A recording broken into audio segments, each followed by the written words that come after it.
Dr. Amar Pattnaik. Thank you, Chairman, sir. Sir, as I stand here to speak on this subject, I am very proud to be speaking about a sector which is very close to my leader, Honorable Chief Minister of Odisha, Naveen Pattnaik. The entire House, and I am sure the Honorable Minister, would join me in recognizing the kind of impetus he has given to hockey in this country. After 41 years, India got a medal in the Olympics because of the impetus that was given to hockey by adopting that particular sport by the state government for 10 years. And now the same kind of fillip is being given to other sports like football, like women's sports, several other sports. So it's very close to the heart of our state. And when people applaud the the medal tally of, let us say, Haryana and Kerala, people forget that this is the new kind of incentive and incentivization that is required to be provided to sports in India. We have 17 AstroTurf being developed in the 17 blocks of Sundargarh district, because that's considered as the cradle of hockey in the entire country.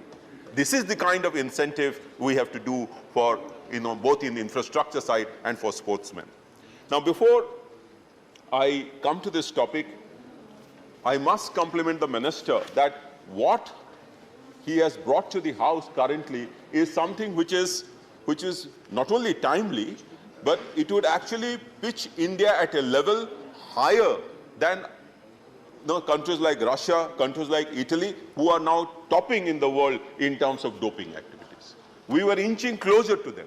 So this is a structure which has come in to make us more credible in the international sports arena, and therefore I support the bill. I compliment the Minister for bringing this bill.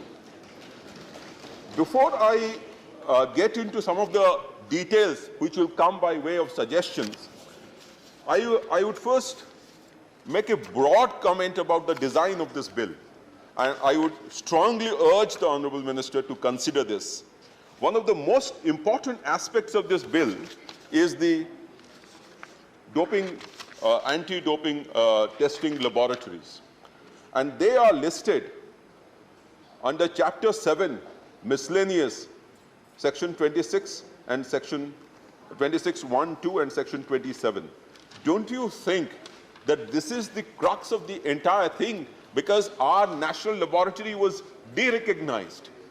And therefore, this should actually find place of prominence as a prominent chapter otherwise in the entire design of the bill. And you could consider asking your ministry to look at this, because otherwise it doesn't give the preeminence that is required to be given to such laboratories.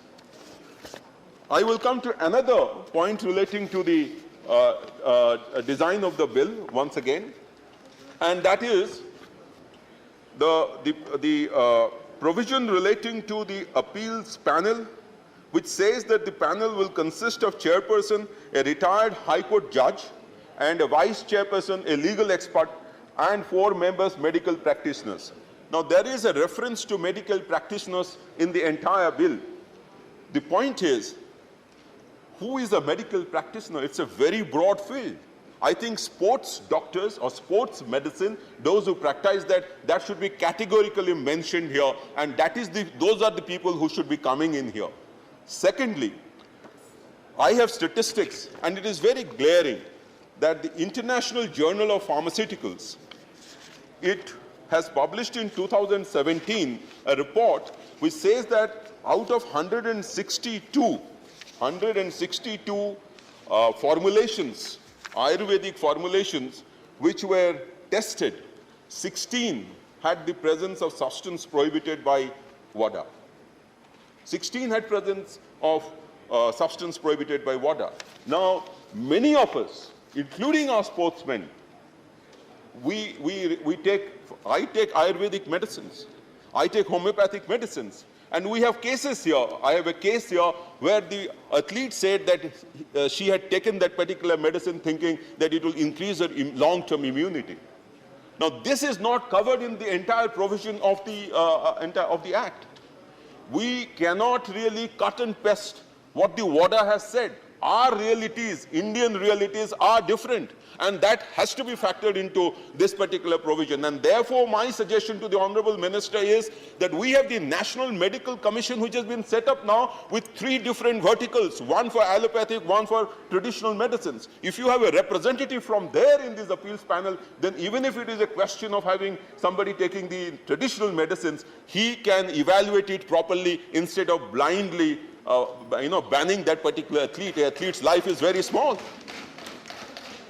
Now I will come to some very concrete suggestions, sir. This is relating to awareness. Many of us have spoken about it. Many speakers before me have spoken about it. I would like to refer to one famous Cuban athlete who is the only athlete to have won the 400-meter and 800-meter Olympic in 1976. He says that you can tell your athletes, you tell your sportsmen, co-sportsmen, several things, but it is very important to have a policy for educating against doping. Awareness has not got the prominence that it is required to be given in the particular design of the Act. And this, I think, if it can be brought to the rules, I would strongly recommend that this could be done. Awareness is very important, because many of our sportsmen belong to communities or belong to families who are not that literate. So to expect them to know about the formulation of something that is being administered to them is actually very, very, tall thinking, I would say. The next point which I would like to mention is providing some kind of a legal aid to our athletes.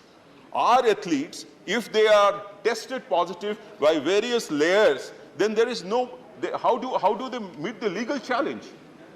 So some kind of a legal aid assistance scheme should also be worked out for our athletes. We must realize that ultimately the bill or anything that we do for sports, the primacy should be given to sportsmen and not to policymakers. And therefore, everything should be done in keeping the interests of sportsmen in mind.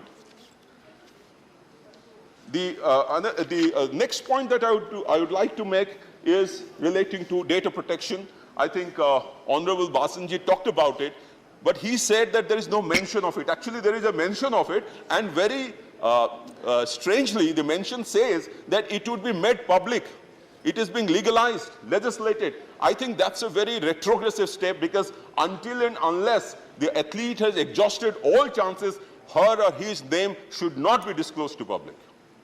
That is a change that I think has to be brought in. The last point that I would make with the minute that I have is relating to facilitating the therapeutic use of exemptions. I think the athletes have to go through a series of processes which are very difficult. They would rather train rather than go for this process. I think that could be simplified, and this simplification is possible if you can have some kind of a certification that this particular formulation is dope-free.